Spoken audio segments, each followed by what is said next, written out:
ನಮಸ್ತೆ ಸ್ನೇಹಿತರೆ. ಲಕ್ಷ್ಯ ಎಂಬ ಪದವು ಸಂಸ್ಕೃತ ಪದ ಲಕ್ಷ್ಯದಲ್ಲಿ ತನ್ನ ಮೂಲವನ್ನು ಕಂಡುಕೊಳ್ಳುತ್ತದೆ. ಲಕ್ಷ್ಯ ಎಂಬ ಪದದ ಅರ್ಥ ಗುರಿ ಅಥವಾ ಮಹತ್ವಾಕಾಂಕ್ಷೆ. ಲಕ್ಷ್ಮಿಯು ನಮ್ಮ ಗುರಿಯ ಮೇಲೆ ಸ್ಪಷ್ಟವಾಗಿರಲು ಮತ್ತು ಕೇಂದ್ರೀಕರಿಸಲು ನಮಗೆ ಜ್ಞಾಪನೆಯಾಗಿದೆ. ಒಬ್ಬರು ದೇವಿಯನ್ನು ಗಮನಿಸಿದರೆ ಅವರು ಅವಳ ನೋಟದಲ್ಲಿ ಹಲವಾರು ಗುಣಲಕ್ಷಣಗಳನ್ನು ಕಂಡುಕೊಳ್ಳುತ್ತಾರೆ. ಆಕೆಗೆ 4 ಕೈಗಳಿರುವಂತೆ ಚಿತ್ರಿಸಲಾಗಿದೆ. ಆ 4 ಕೈಗಳು ಹಿಂದೂ ಧರ್ಮದ ಪ್ರಕಾರ ಧರ್ಮ, ಅರ್ಥ, ಕಾಮ ಮತ್ತು ಮೋಕ್ಷದ ಪ್ರಕಾರ ಮಾನವನ 4 ಜವಾಬ್ದಾರಿಗಳ ಸಂಕೇತವಾಗಿದೆ. ಆಕೆಯ ಕೈಯಲ್ಲಿ ಕಮಲದ ಹೂವನ್ನು ಹೊಂದಿರುವಂತೆ ಸಾಮಾನ್ಯವಾಗಿ ಚಿತ್ರಿಸಲಾಗಿದೆ. ಕಮಲದ ಹೂವು ಹಿಂದೂ ಸಂಪ್ರದಾಯಗಳಲ್ಲಿ ಬಹಳ ಗೌರವಾನ್ವಿತ ಸಂಕೇತವಾಗಿದೆ. ಕಮಲವು ಮಣ್ಣಿನಲ್ಲಿ ಅರಳುವ ಏಕೈಕ ಹೂವು, ಆದರೂ ತನ್ನ ಸೌಂದರ್ಯವನ್ನು ಉಳಿಸಿಕೊಂಡಿದೆ. ಅದು ದೇವಿಯ ಸಂದೇಶವೂ ಹೌದು. ಲೌಕಿಕವಾದ ಮಾಯೆಯಲ್ಲಿ ತೊಡಗಿರುವಾಗಲೂ ಅದರೊಂದಿಗೆ ಕೊಳಕಾಗದಿರುವುದು ಮತ್ತು ಒಬ್ಬರ ಮುಗ್ಧತೆ ಮತ್ತು ಪರಿಶುದ್ಧತೆಯನ್ನು ಉಳಿಸಿಕೊಳ್ಳುವುದು. ಕಮಲವನ್ನು ಹಿಂದೂ ಧರ್ಮದಲ್ಲಿ ಮೋಕ್ಷ ಅಥವಾ ಅಂತಿಮ ವಿಮೋಚನೆಯ ಸಂಕೇತವಾಗಿ ಚಿತ್ರಿಸಲಾಗಿದೆ. ಆದುದರಿಂದಲೇ ಲಕ್ಷ್ಮಿಯು ಹೂವನ್ನು ಹೊತ್ತಿರುವುದು ಮಹತ್ವಪೂರ್ಣವಾಗಿದೆ.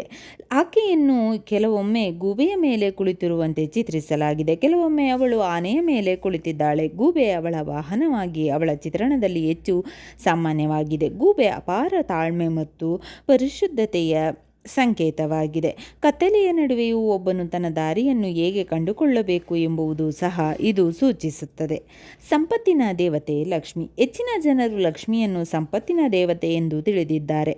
ವಾಸ್ತವವಾಗಿ ಆಕೆಯ ಕೈಯಲ್ಲಿ ಚಿನ್ನದ ನಾಣ್ಯಗಳಿಂದ ತುಂಬಿದ ಜಾರ್ನೊಂದಿಗೆ ಚಿತ್ರಿಸಲಾಗಿದೆ. ಕೆಲವೊಮ್ಮೆ ಆಕೆಯ ಕೈಯಿಂದ ಚಿನ್ನವನ್ನು ಸುರಿಯುವುದನ್ನು ಕಾಣಬಹುದು, ಆದರೆ ಇದು ಕೇವಲ ಸಾಂಕೇತಿಕವಾಗಿದೆ. ಅವಳು ಒಬ್ಬರ ಜೀವನದಲ್ಲಿ ಸಮೃದ್ಧಿ, ಬೆಳವಣಿಗೆ, ಶುದ್ಧತೆ ಮತ್ತು ಪವಿತ್ರತೆಯನ್ನು ಪ್ರತಿನಿಧಿಸುತ್ತಾಳೆ. ಪುರಾಣದ ಪ್ರಕಾರ ಮಹಾಲಕ್ಷ್ಮಿಯ ಮೂಲ. ಒಂದು ಪಠ್ಯದ ಪ್ರಕಾರ ಅಸ್ತಿತ್ವದ ಸೃಷ್ಟಿಯ ಸಮಯದಲ್ಲಿ ಅವಳು ಕಮಲದ ಮೇಲೆ ಕುಳಿತಿದ್ದಳು. ಅತ್ಯಂತ ಜನಪ್ರಿಯ ಎಂದರೆ ಅವಳು ಸಮುದ್ರ ಮಂಥನದ ಸಮಯದಲ್ಲಿ ಕಂಡುಬಂದಳು. ಸಮುದ್ರ ಮಂಥನವು ಅತ್ಯಂತ ಜನಪ್ರಿಯ ವೈದಿಕ ಘಟನೆಯಾಗಿದೆ. ಅಮೃತದ ಅನ್ವೇಷಣೆಯಲ್ಲಿ ಒಮ್ಮೆ ದೇವತೆಗಳು ಮತ್ತು ಅಸುರರಿಬ್ಬರು ಕ್ಷೀರಸಾಗರವನ್ನು ಮಂಥನ ಮಾಡಲು ಪ್ರಾರಂಭಿಸಿದರು. ವಿಷ್ಣುವು ಆಮೆಯ ರೂಪವನ್ನು ತೆಗೆದುಕೊಂಡನು ಮತ್ತು ಅವನ ಬೆನ್ನಿನ ಮೇಲೆ ದೈತ್ಯ ಪರ್ವತವನ್ನು ಇರಿಸಲಾಯಿತು. ನಂತರ ದೈತ್ಯ ಸರ್ಪವಾದ ವಾಸುಕಿಯನ್ನು ಪರ್ವತವನ್ನು ಬಳಸಿ ಸಾಗರವನ್ನು ಮಂಥನ ಮಾಡಲು ಹಗ್ಗವಾಗಿ ಬಳಸಲಾಯಿತು. ಒಂದು ಕಡೆಯಿಂದ ದೇವತೆಗಳು ಎಳೆದರೆ ಇನ್ನೊಂದು ಕಡೆಯಿಂದ ಅಸುರರು ಎಳೆದರು. ಸಾಗರದಿಂದ ಅಮೃತವು ಹೊರಬರುವ ಮೊದಲು ಇನ್ನೂ ಅನೇಕ ವಿಷಯಗಳು ಹೊರಬಂದವು. ಈ ಮಂಥನದಲ್ಲಿಯೇ ಲಕ್ಷ್ಮಿಯು ಸಾಗರದಿಂದ ಕಾಣಿಸಿಕೊಂಡಳು. ದೇವತೆಗಳು ಮತ್ತು ಅಸುರರಲ್ಲಿ ಅವಳು ದೇವತೆಗಳೊಂದಿಗೆ ಇರಲು ನಿರ್ಧರಿಸಿದಳು ಮತ್ತು ದೇವತೆಗಳಲ್ಲಿ ಅವಳು ವಿಷ್ಣುವನ್ನು ತನ್ನ ಶಾಶ್ವತ ಸಂಗಾತಿಯಾಗಿ ಆರಿಸಿಕೊಂಡಳು. ಅದಕ್ಕಾಗಿ ಅನೇಕ ಗ್ರಂಥಗಳು ಅವಳನ್ನು ಸಾಗರದ ಮಗಳು ಎಂದು ಉಲ್ಲೇಖಿಸಲಾಗುತ್ತದೆ.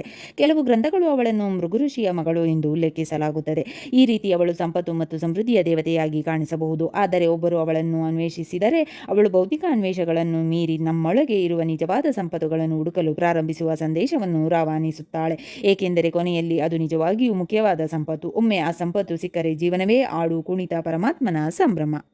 ಸ್ನೇಹಿತರೆ, ಈ ವಿಡಿಯೋ ಇಷ್ಟವಾದಲ್ಲಿ ಲೈಕ್, ಶೇರ್ ಅಂಡ್ ಕಾಮೆಂಟ್ ಮಾಡಿ. ಮುಂದಿನ ವಿಡಿಯೋಸ್ಗಳಿಗಾಗಿ ಚಾನಲ್ ಅನ್ನು ಸಬ್ಸ್ಕ್ರೈಬ್ ಮಾಡಿ. ಧನ್ಯವಾದಗಳು.